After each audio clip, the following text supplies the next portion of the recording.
In the heart of my hometown, Staunton, Virginia, lies a nearly 200-year-old plantation, Montgomery Hall.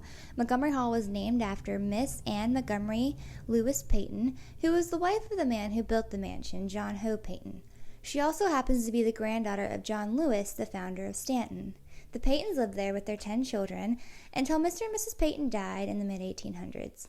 Then the land was passed down among their heirs and was finally acquired by the city of Staunton in 1947 and turned into a park in which I would later attend a summer day camp at.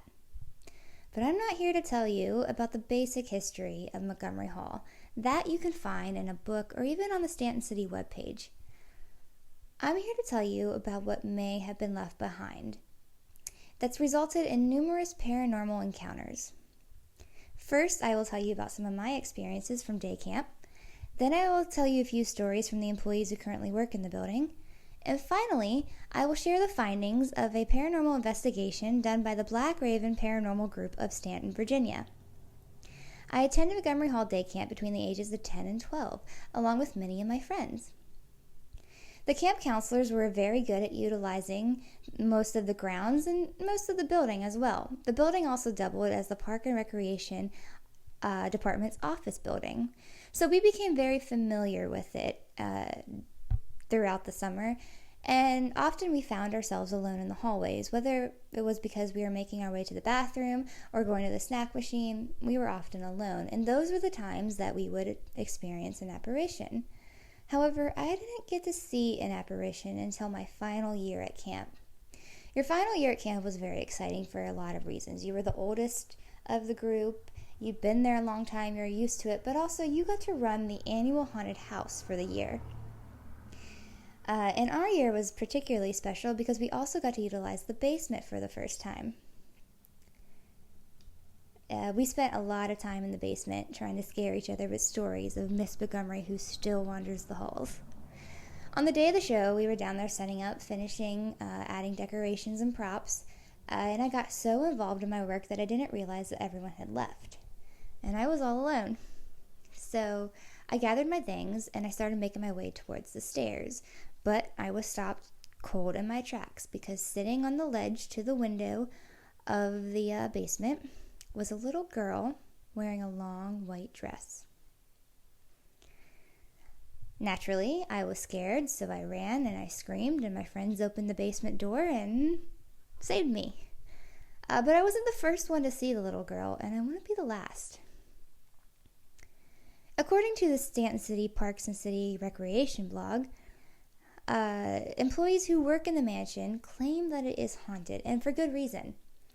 Some employees have said that they hear voices calling their names, and others say that they hear children playing even when there's no one around. Workers also claim that something or someone sort of harasses them by turning the lights on and off and locking and unlocking doors. The secretary of the building has also seen the same little girl that I saw 10 years ago. Another employee has seen a man in 19th century clothing numerous times. And people passing by have claimed that they saw a woman in white sitting in the windows. Many of these people often refuse to even go into the building.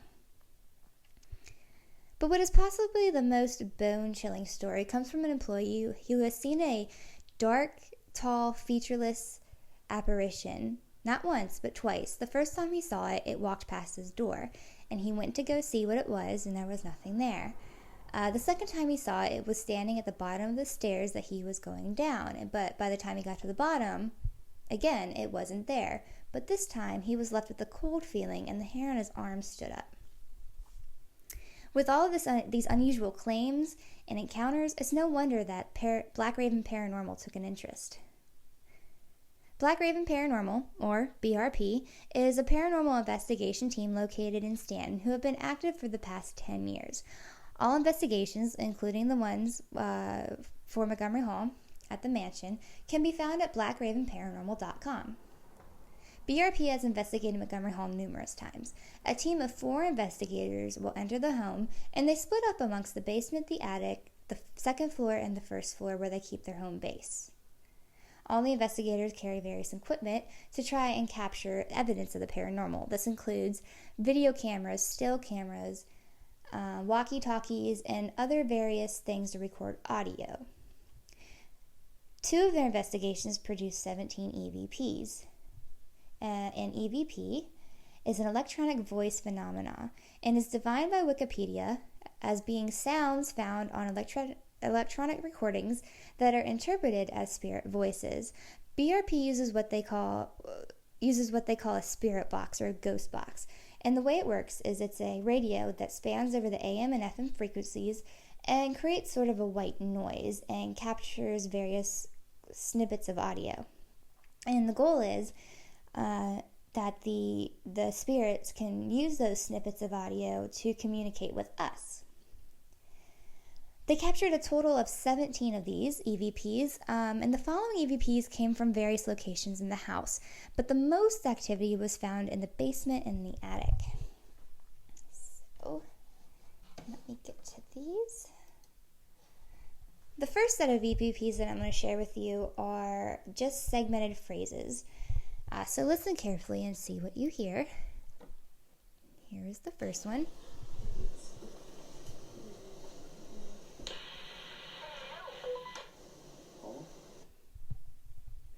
That one said hello. I'm not sure if you heard that.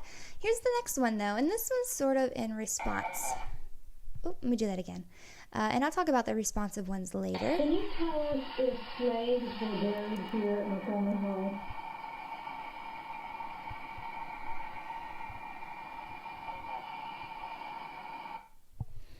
And that one said, I don't know.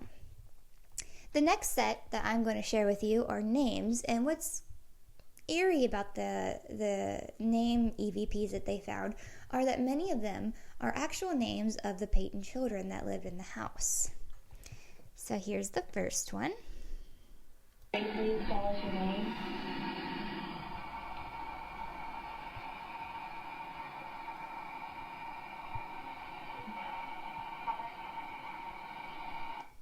That one said Elizabeth. Here's the next one. This is sort of a whisper, so you got to listen carefully. Everybody heard it. That was nuts. That one just said Jonathan. And then the last one is this one. William? Is that what I just heard? Is that you, William Donahue? And that one said William. The next set are voices that seem to be in direct response to the investigator. So I'm going to tell you the question or the phrase that the investigator said and then let you hear their response. So the first one, the investigator is asking who knocked down the pictures in the conference room. And the spirit says, Can you tell me who knocked the pictures down in the conference room? That one said, I did. So whoever it was knocked the pictures down in the conference room. The next one, you're going to hear the investigator cough. And then she's going to ask if someone smoked pipe tobacco in the house.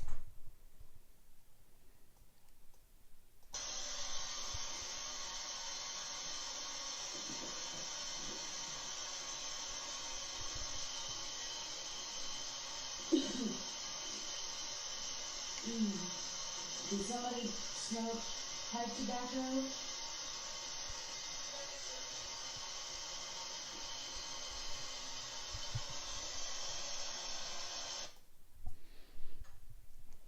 If you would like to hear these EVPs again, you can find them at the Black Raven Paranormal webpage under their Montgomery Hall investigation report.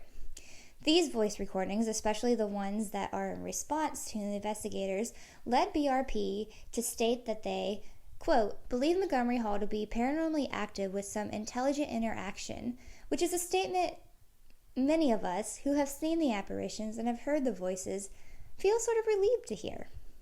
I hope that these stories and events have entertained, intrigued, and informed you today. I also hope that I've left you with a better understanding of the paranormal activity that has happened at Montgomery Hall over the years. I thank you for your time and your interest, and maybe I will see you at the mansion this season. Happy Halloween.